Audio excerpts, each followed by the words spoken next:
দেশি বিদেশি সকল ষড়যন্ত্র রুখতে প্রস্তুত নাসিরনগর থানা পুলিশ।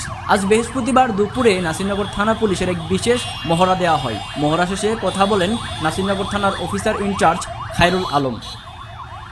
চলমান পরিস্থিতি, রাজনৈতিক পট পরিবর্তনের পর দেশীয় এবং বিদেশি আন্তর্জাতিক চক্রান্তকারীদের ষড়যন্ত্রকে নস্যাৎ করার জন্য নাসিরনগর থানা পুলিশ প্রস্তুত আছে। যে কোনো পরিস্থিতি মোকাবেলা করার জন্য আমরা প্রস্তুত রয়েছি এবং নাসিরনগর উপজেলার শান্তি শৃঙ্খলা বজায় রাখার জন্য আমরা সর্বাত্মকভাবে চেষ্টা করছি। আজকের এই মহড়ার উদ্দেশ্য এটাই ছিল। জি।